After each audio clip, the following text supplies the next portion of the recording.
Donc, rebonjour tout le monde. Merci d'être venu nous écouter parler d'accessibilité. On est super ravis d'être ici. Avant toute chose, nos slides sont déjà en ligne. Alors, je sais, il n'y a pas le Wi-Fi, mais peut-être aurez-vous quelques barres de 4G à l'adresse a42.fr/devfestbrest tout attaché. Et elles resteront a priori pour les années à venir en ligne. Donc, vous ne stressez pas à prendre plein de notes. Vous retrouverez toutes nos références. C'est du HTML, donc tout est cliquable et tout, bref. On va commencer par se présenter. Je m'appelle Marie Guillaumet et voici ma collègue Audrey Magnez. On travaille toutes les deux pour une petite coopérative qui s'appelle Access42, qui est spécialisée en accessibilité numérique. Donc, on fait de l'accompagnement, de l'audit, et on donne plein de formations qui sont adaptées à tous les profils, tous les métiers du web et du numérique. On est en télétravail toutes les deux, bien qu'Access42 soit situé à Paris. Moi, je suis à Rennes, et donc, comme Audrey l'a dit, elle est dans le sud, à Carcassonne. Je vais laisser Audrey se présenter. Donc, moi, c'est Audrey, je suis experte accessibilité numérique chez Access42 et je suis formatrice. Je forme surtout les développeurs et les auditeurs. J'ai participé à la rédaction du référentiel d'accessibilité français dont on parlera après, donc dans sa version 3. Et c'est tout. C'est déjà pas mal. Voilà. Moi, je suis web designer et intégratrice senior. Et chez Access42, je suis experte accessibilité et formatrice. Et j'accompagne et je forme en particulier les designers UX et UI à l'Access.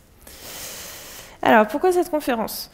Donc évidemment, on va parler d'accessibilité, mais à travers un prisme un peu original, qui est celui des handicaps cognitifs et mentaux, qui ne sont pas très connus en fait, même dans notre secteur professionnel. Donc on les connaît assez peu et il y a moins d'articles et de ressources connues sur le sujet. Ça regroupe un ensemble très varié de déficiences et de besoins utilisateurs qui sont pourtant source d'une grande innovation niveau design et dev centré utilisateur. Donc c'est un sujet de niche qui nous intéresse depuis longtemps. On est très contente d'avoir pu enfin monter cette conf. Alors, pour une personne qui a un handicap cognitif, intellectuel ou mental, le numérique, évidemment, ça représente un certain obstacle. Parce que, avant toute chose, sur le numérique, sur les outils qu'on utilise, il y a un certain langage assez technique à comprendre, et c'est accompagné d'une iconographie, là aussi, qui va demander d'être en mesure de décoder les symboles. Et ça peut poser problème à certains troubles en fonction des utilisateurs. Par exemple, ça va poser des soucis de compréhension aux personnes qui ont des difficultés de lecture, comme les personnes dyslexiques, aux personnes qui ont des problèmes de compréhension écrite et orale, qui ont des troubles de l'attention ou de la mémoire, mais aussi des personnes qui ont des troubles de la parole et de la compréhension du langage au sens large, ainsi qu'aux personnes qui ont des déficiences intellectuelles. Je vais vous donner un exemple. Par exemple, l'aphasie, ça regroupe un ensemble de troubles du langage d'origine neurologique. Et les cas les plus sévères affectent la faculté de s'exprimer par le langage, mais aussi de comprendre ce qui est dit et de lire et ou d'écrire. Donc vous vous rendez bien compte que sur le numérique, c'est très gênant puisque la majorité des contenus sont textuels.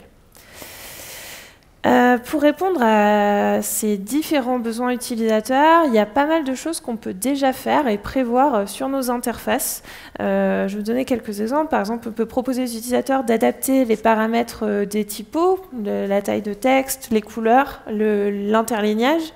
On peut mettre en place un certain nombre d'alternatives pour leur permettre de mieux comprendre les textes écrits. De comprendre aussi les informations sonores. On peut les guider davantage quand une action est attendue de leur part, notamment dans les formulaires. Et on peut aussi leur donner des moyens de réduire la surcharge d'informations pour simplifier les interfaces. Alors, je l'ai dit, oh, il y a un truc qui est devenu rose.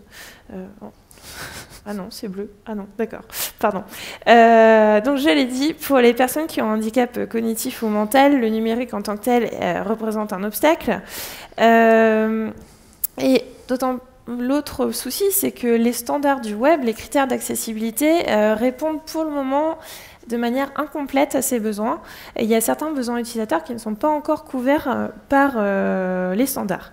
Néanmoins, on bénéficie déjà de quelques critères d'accessibilité sur lesquels on peut s'appuyer et d'outils, notamment open source. Donc l'objectif de cette conférence, il est double. D'une part, vous présenter les mécanismes d'adaptation qui existent déjà, notamment côté système d'exploitation, navigateur, CSS. Et d'autre part, vous présenter les nouveaux critères d'accessibilité qui vont dessiner en fait le futur de l'accessibilité numérique. Donc c'est parti. Donc on va voir dans un premier temps ce qui existe déjà et qui est déjà bien, mais qui n'est pas suffisant.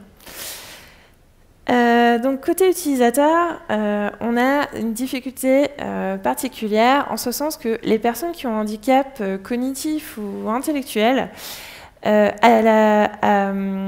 opposition au handicap sensoriel, par exemple les personnes aveugles ou déficientes auditives, c'est que c'est les outils directs qui permettent d'accéder au numérique qui en sont déjà une difficulté en tant que telle. Par exemple, un navigateur, c'est quelque chose qui peut être compliqué à utiliser par une personne qui a un retard mental, parce qu'il y a plein de menus, il y a plein de textes, il faut savoir où cliquer, etc. C'est pas forcément évident. Et d'autre part, la technologie d'assistance qui pourrait éventuellement aider ces utilisateurs à s'y retrouver, c'est un lecteur d'écran. Qui est utilisé notamment par les personnes aveugles. Mais les lecteurs d'écran, c'est des outils qui sont très complexes. Il faut connaître plein de raccourcis, etc. Donc vous comprenez bien que pour une personne qui a par exemple des troubles de la mémoire ou une personne qui a un retard mental, c'est pas du tout évident, voire impossible de s'en servir. Du côté des systèmes d'exploitation, on a déjà des outils d'accessibilité, que ce soit macOS, Linux ou Windows. Il y a déjà 3 outils qui sont de base. Par exemple, la loupe d'écran, qui est en fait un système de zoom qui permet d'agrandir énormément la taille des caractères et de fait de simplifier l'interface, puisque à chaque fois, on voit un petit bout de l'interface, mais pas toutes les choses afférentes. Donc là, je vous ai montré un exemple. Donc ça va être utilisé en particulier par les personnes déficientes visuelles, pas en permanence. Des fois, en fonction de leur déficience, elles peuvent, par exemple, on a un collègue qui est dev et qui est déficient visuel, et c'est surtout en fin de journée en fait qu'il a recours à la loupe d'écran quand il écrit du code, parce qu'il a une charge mentale et une fatigue qui est plus importante en fin de journée. On a aussi le clavier virtuel qui remplace le clavier physique, et là qui va répondre surtout aux besoins des personnes qui ne peuvent pas se servir de leurs mains, donc handicapés moteurs, qui vont interagir avec ce clavier virtuel, soit avec un système d'eye tracking, donc qui suivent leur regard, ou alors avec un contacteur, qui peut être un contacteur au souffle ou un joystick. Par exemple, il y a certaines formes d'arthrose à cause desquelles on ne peut pas délier les doigts, et du coup, la seule façon pour l'utilisateur d'interagir avec son OS, c'est d'utiliser un contacteur type joystick. Et enfin, on a un certain nombre de lecteurs d'écran, vous en connaissez peut-être, vous avez déjà peut-être l'habitude de tester vos interfaces avec. Donc ils sont en majorité utilisés par les personnes aveugles ou très malvoyantes, mais aussi, et ça c'est en général moins connu, par certaines personnes dyslexiques ou qui ont des difficultés de lecture, qui vont trouver plus agréable d'avoir la voix...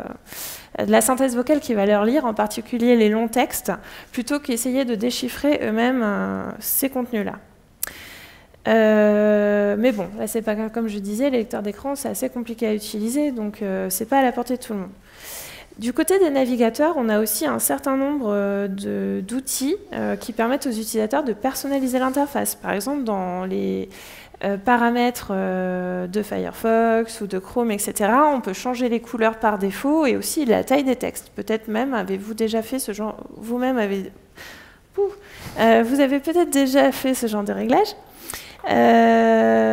Donc là, la photo que vous voyez à droite, c'est une dame qui s'appelle Marianne Foley. Elle travaille pour le gouvernement britannique et elle a une déficience visuelle très particulière qui affecte la façon dont sa rétine perçoit les couleurs. Et elle, pour réussir à lire de manière confortable, elle a besoin que le texte soit vraiment très très gros et qu'il soit bleu, très lumineux sur un fond pêche. Et même quand elle assiste à des réunions où il n'y a pas d'ordinateur, elle a son petit stock de papier pêche, elle a ses feutres bleus et elle a aussi une imprimante spéciale qui est capable d'imprimer tous les documents dont elle a besoin avec ses couleurs. Sinon, elle n'arrive pas à lire, ou alors très très difficilement et dans un temps très court parce qu'après elle a tellement mal à la tête que c'est fini. Voilà, donc ce genre d'options dans les navigateurs, ça sert à ces gens-là. Un truc moins connu, c'est qu'il existe, au-delà des navigateurs qu'on connaît toutes et tous, il existe des navigateurs adaptés en fait au handicap mental et cognitif. Donc c'est des trucs un peu particuliers qui sont souvent obsolètes ou alors qui sont restés à l'état de prototype dans des processus de recherche universitaire. Mais c'est quand même très intéressant au niveau UX de voir ce qu'ils proposent.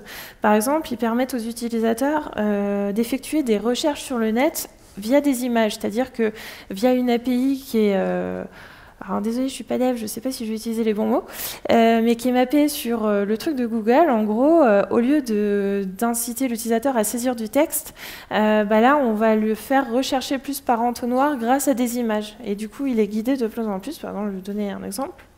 Sur ce genre d'interface-là, voilà, ça c'est une sorte de Google alternatif qui se base vraiment sur le vrai Google, mais c'est une interface qui a été créée spécialement pour ces navigateurs-là, avec une iconographie adaptée.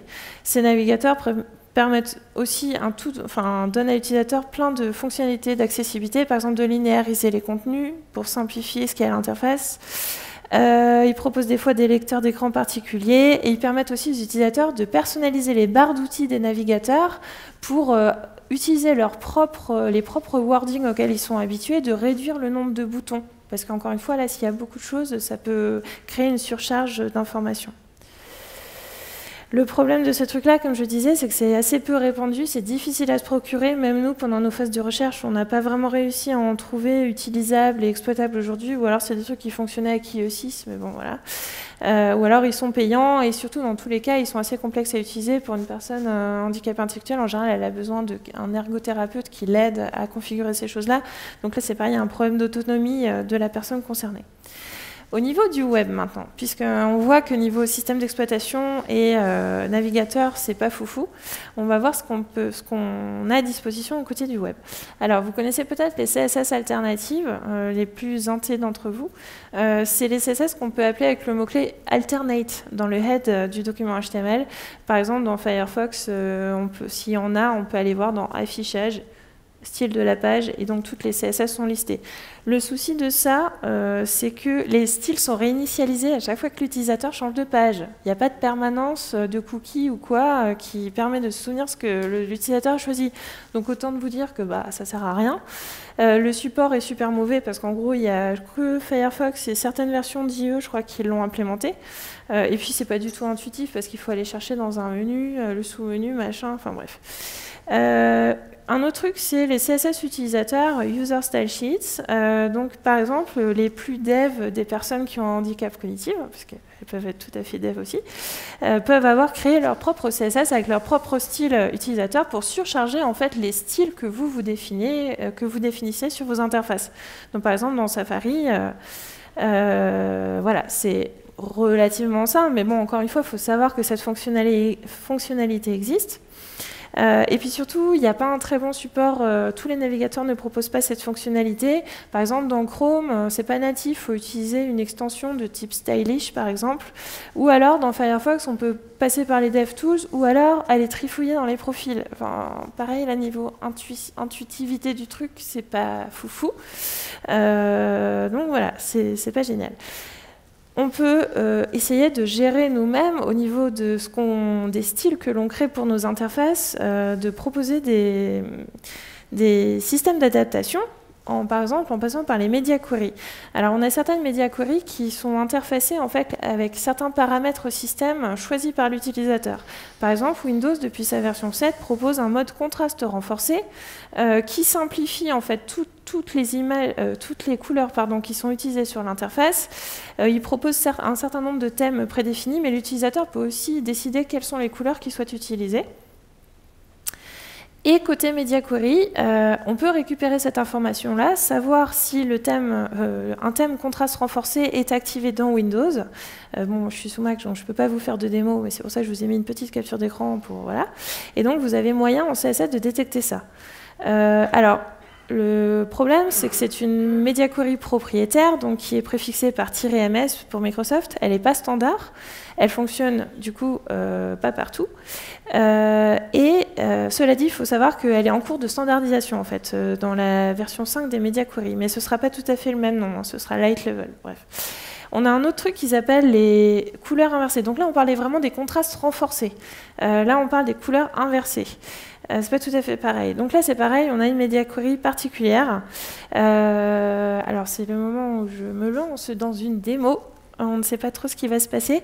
Alors, elle marche pas partout. Par exemple, là, je suis dans Chrome, du coup, mon texte est gris.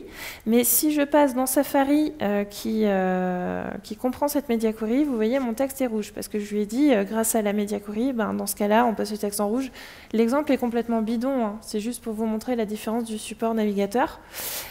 Et si dans les préférences de macOS, donc là je suis dans le menu accessibilité, rubrique affichage, et j'inverse les couleurs, vous avez vu que mon texte est passé en bleu sur fond blanc, parce que là aussi c'est pareil, c'est une média query où j'ai dit on fait ça juste pour la démo du DevFest. Mais en fait, dans l'absolu, il ne faudrait pas faire n'importe quoi, parce que si l'utilisateur veut des couleurs inversées, il y a peu de chances qu'il trouve ça agréable à lire, un texte foncé sur fond blanc. C'est vraiment pour la démo, et c'est un peu les limites des démos. Bref, je parle trop, j'enchaîne. Hop là. Alors, comme la média query précédente, cette média query, elle est uniquement supportée dans Safari, mais elle est aussi en cours de standardisation parce que les constructeurs se rendent compte que ça répond à pas mal de cas utilisateurs. Et en fait, vous en connaissez peut-être d'autres, des média query qui font ce genre de boulot. On a une média query, par exemple, pour réduire les animations, notamment les animations CSS, pour réduire la transparence ou alors pour détecter le dark mode dans macOS. Et tout ça, c'est encore très expérimental et pas du tout supporté partout, donc on ne peut pas vraiment avoir une vraie politique d'accessibilité en se basant uniquement sur ça. Ça ne suffit pas. Du coup, puisque les navigateurs et les systèmes d'exploitation ne font pas correctement le job, pourquoi on ne le ferait pas nous-mêmes au niveau de la conception de nos interfaces? Il y a un outil en particulier qu'il est possible de mettre sur vos interfaces, de prévoir, en particulier si vous il y a peut-être quelques designers parmi vous, rassurez-moi. Mais je vous aime bien quand même.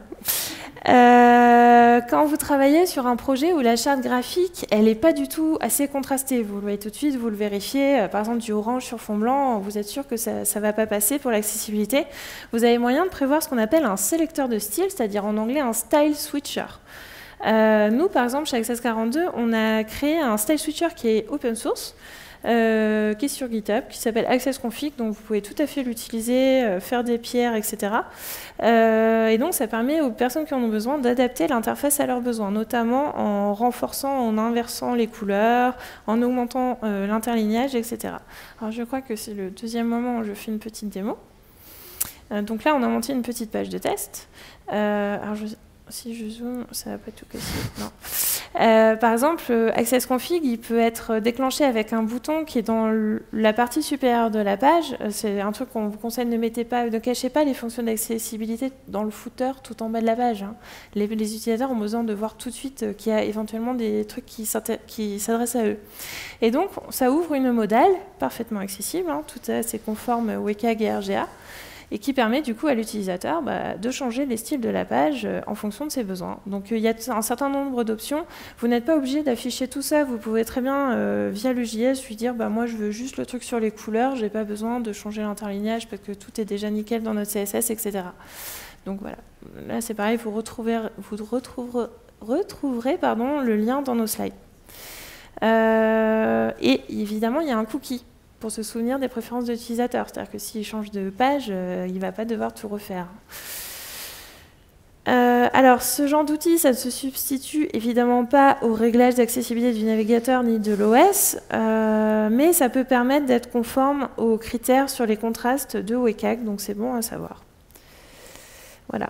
Alors la limite là, elle est assez évidente, c'est-à-dire que ça dépend du bon vouloir des éditeurs des sites. Il faut que ce soit pris en compte en amont de la conception, et surtout c'est de l'open source, donc les mises à jour sont sporadiques et dépendent aussi du bon vouloir et du temps libre des gens.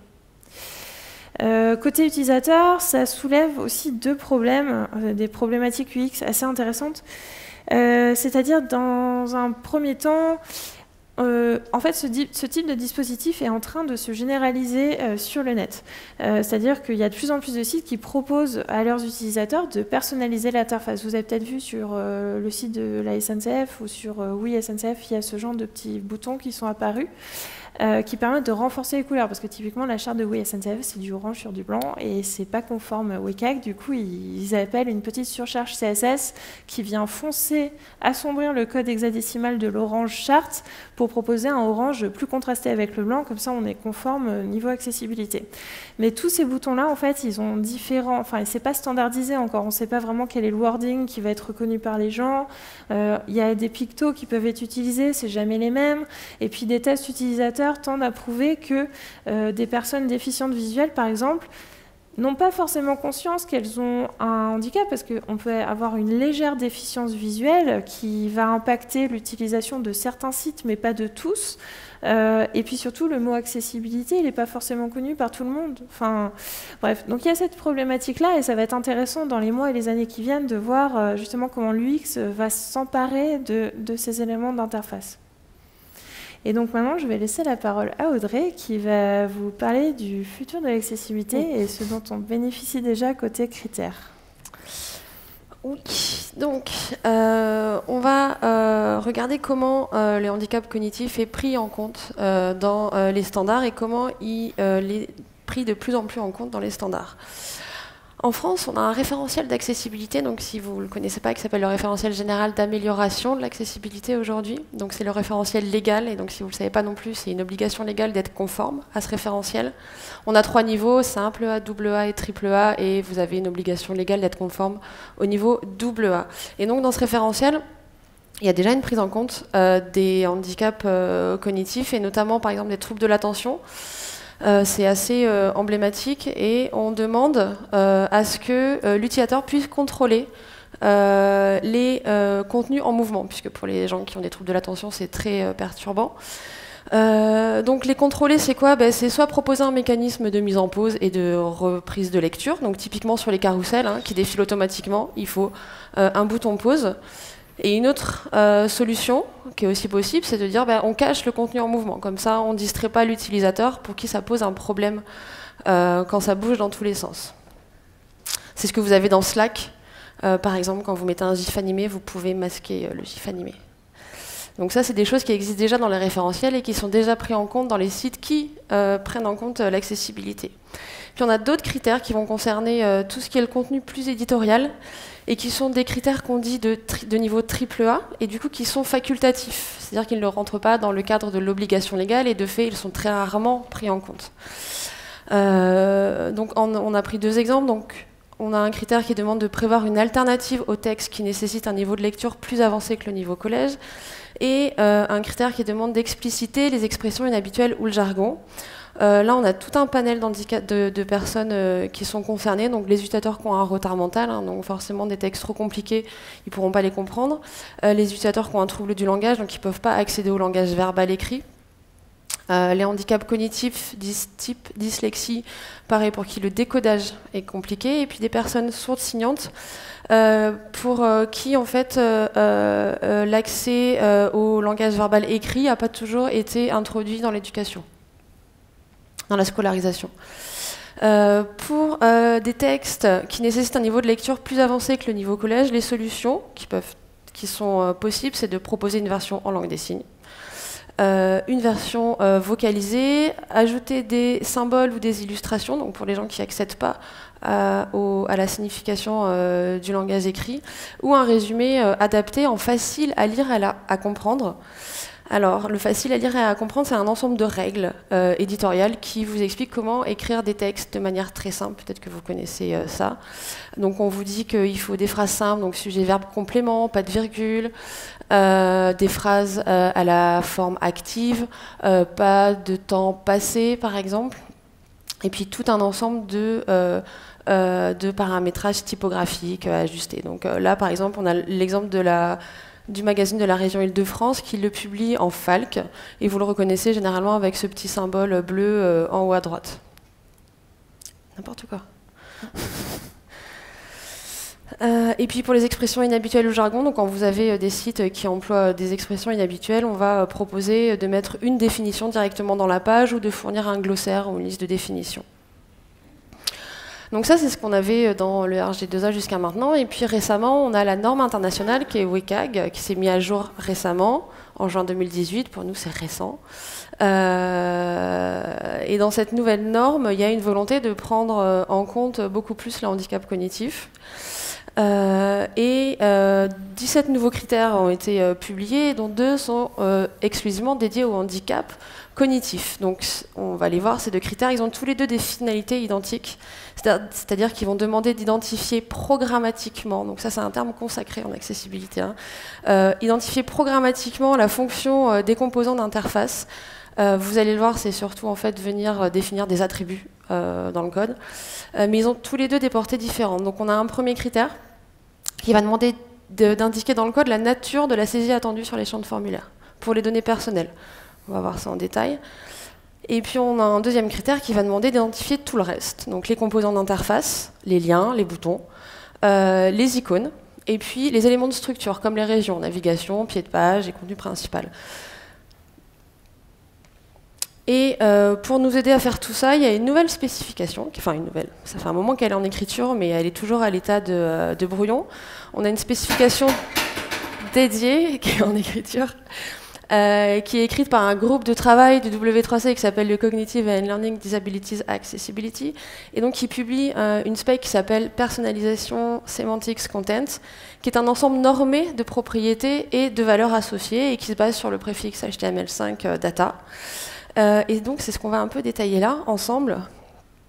Voilà, pourquoi et comment donc identifier ces composants d'interface.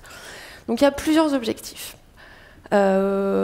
qui vont répondre à différents troubles des utilisateurs. Le premier, c'est d'adapter les interfaces aux capacités langagières de chacun. Donc on a des troubles du langage qui sont des problèmes liés au décodage et ou à la compréhension des messages écrits ou oraux, hein, comme Marie l'a défini avec l'aphasie.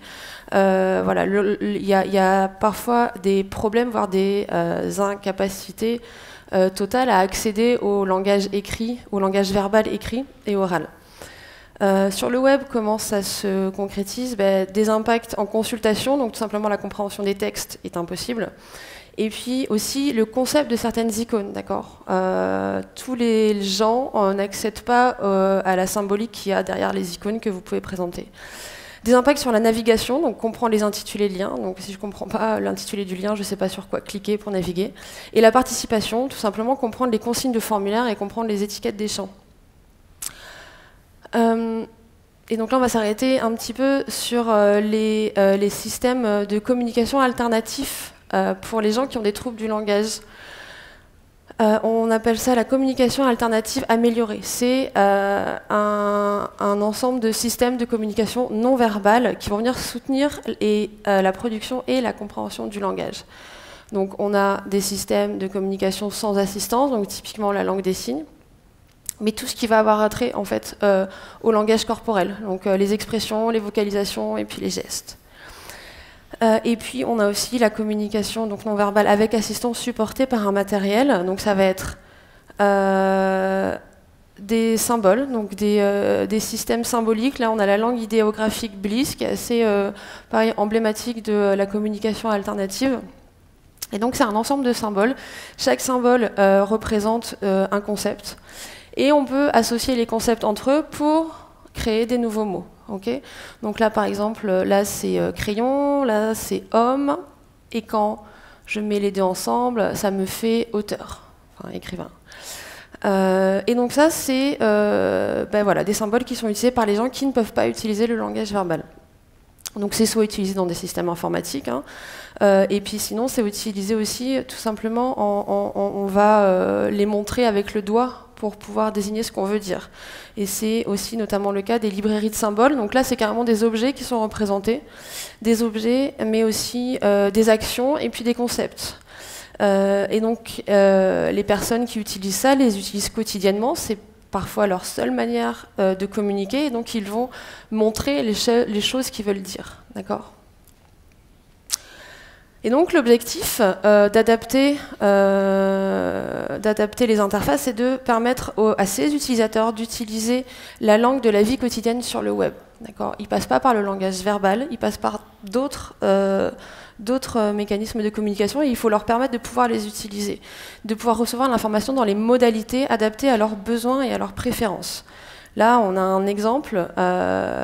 Donc ça, c'est un site qui propose toute une librairie de symboles et qui va venir ajouter à chacun des mots d'un texte une icône pour permettre à l'utilisateur de comprendre le mot s'il n'est pas en capacité de comprendre le mot écrit. Et donc dans le code, comment ça se passe? On va tout simplement venir rajouter de la sémantique et c'est tout. Donc en tant que développeur, quand on va toucher à ça, tout ce qu'on va devoir faire, c'est tout simplement venir rajouter de la sémantique et décrire, identifier les composants dans le code pour qu'une technologie d'assistance, donc là par contre c'est quelque chose d'important, c'est que toutes ces implémentations ne trouvent pas d'application dans le monde réel aujourd'hui, puisqu'il n'y a aucune technologie d'assistance qui viendrait exploiter ces implémentations aujourd'hui. Mais dans le futur, ça permettrait de remplacer un texte par une icône pour un utilisateur, comme on l'a vu ici, ou bien une icône par une autre, encore une fois, parce que c'est une icône que quand vous mettez une icône sur votre site pour faire un bouton d'action, par exemple, il n'est pas forcément compris par tout le monde. Et donc, comment ça se concrétise?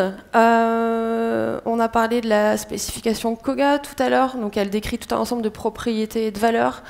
Et donc on a notamment une propriété qui s'appelle la data purpose, qui vient décrire les actions des boutons et aussi des données des champs de formulaire. Donc voilà, là par exemple, on a pris notre petit bouton de paramètres d'accessibilité, hein, si vous vous souvenez. Pas? Non, ne pas éteindre l'ordinateur. Ok. Ici, on a ce petit bouton paramètres d'accessibilité. Et comme Marie l'a dit tout à l'heure, le problème de ce bouton, c'est qu'en fait, il a un intitulé qui n'est pas forcément uniforme entre les sites qui pourraient utiliser ce type de système. Du coup, l'utilisateur, il ne sait jamais trop à quel intitulé s'attendre. Et puis, s'il est représenté par une icône, en fait, d'un site à l'autre, ça peut être n'importe quelle icône, puisqu'il n'y a rien de vraiment normé. Et du coup, l'utilisateur, il ne sait non plus jamais trop à quoi s'attendre.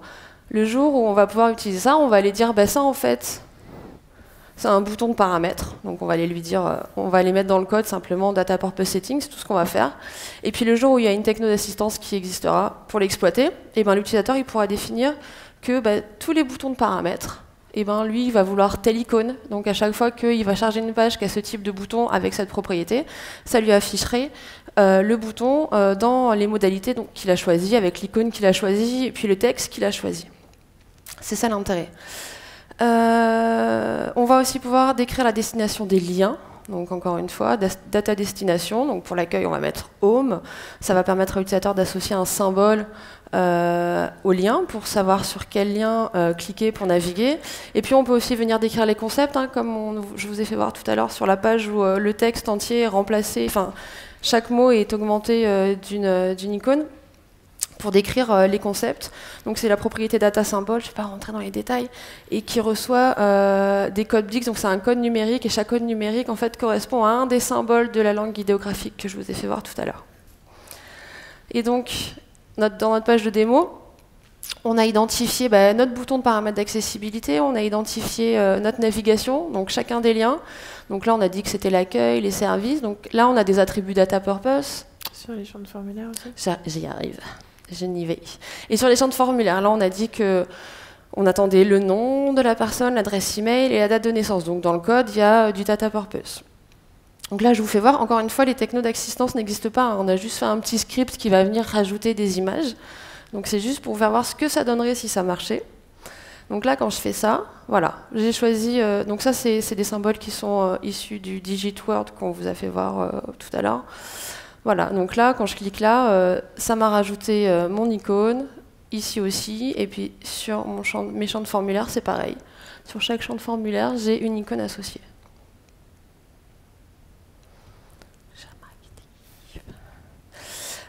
je me dépêche. Objectif numéro 2, donc aider à la concentration et à la prise de décision. Donc, dans le handicap cognitif, on a aussi beaucoup de troubles de l'attention. Donc, troubles de l'attention, c'est hypersensibilité à la distraction, donc contenu en mouvement, mais aussi la surcharge d'informations. Donc, s'il y a trop d'informations, ça empêche l'utilisateur d'accéder au contenu essentiel de la page. Donc, impact sur le web, être capable de se concentrer sur un contenu entouré d'éléments distrayants, être capable de faire un choix parmi une liste de nombreux liens, ça aussi c'est très compliqué. Typiquement, une navigation très fournie ou les résultats de recherche, ça peut être très compliqué s'il y a trop de choix à faire. Et puis la participation, donc remplir correctement un long formulaire. L'objectif, ça va être donc de réduire cette charge cognitive, de permettre à l'utilisateur de réduire la charge d'information qu'il y a sur une page web pour qu'il puisse décider d'afficher seulement les contenus essentiels pour favoriser l'aboutissement de la tâche et puis pour lui faciliter la prise de décision, notamment dans une longue liste de liens. Encore une fois, dans le développement, ça va être toujours d'ajouter de la sémantique. Et là, on va venir décrire l'importance des composants d'interface. C'est-à-dire qu'on va nous dire, bah, ça c'est important, ça c'est moins important, et puis ça, bah, ça peut carrément être supprimé si besoin, parce que ça n'aide pas en fait à remplir la tâche proposée par la page.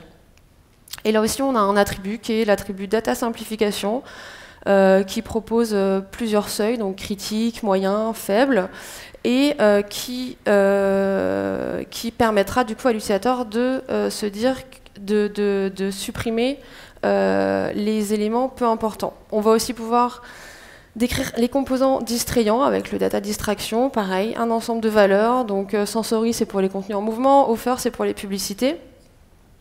Donc voilà, là ici par exemple on a estimé que ça c'était du contenu en mouvement. Donc on lui a mis le data distraction. Ça, on a estimé que ce n'était pas essentiel pour réaliser la tâche. Le pied de page, pareil, on a estimé que ce n'était pas essentiel, donc on a mis des data simplification. Et puis quand on clique, voilà, l'utilisateur il a accès à une page réduite. Donc l'idée c'est que lui, il est sa techno sur laquelle il est paramétré et que quand il accède à la page, en fait, il accède à une page directement réduite.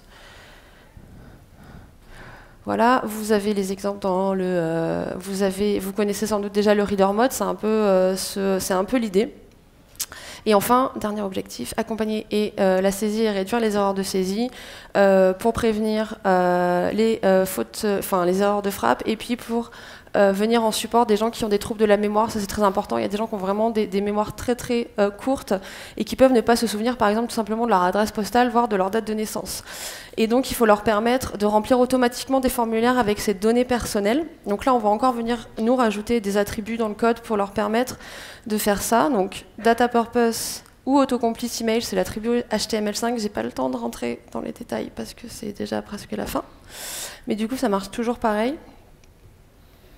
Et donc ici sur notre formulaire, on a identifié donc tous les champs avec des propriétés qui permettent de dire quelles données on attend. Et on a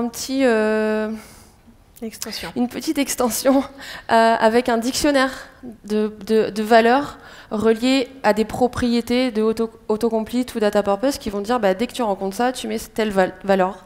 Et du coup, voilà, ça, au moins, on clique dessus et toutes les données personnelles sont connues et sont remplies automatiquement. Voilà, donc ça c'est tout nouveau. Aujourd'hui, on est à la version 4 du référentiel général d'amélioration de l'accessibilité. Ces nouveaux critères WCAG 2.1 ont été transposés, enfin un de ces critères a été transposé, donc celui qui demande l'identification des champs de saisie.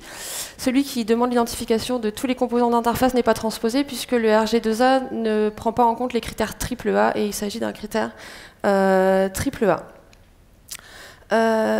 Donc pour faire accessible, il vous faut concevoir et développer des interfaces accessibles, c'est-à-dire des interfaces qui puissent recevoir toutes les adaptations des utilisateurs, quelles qu'elles soient.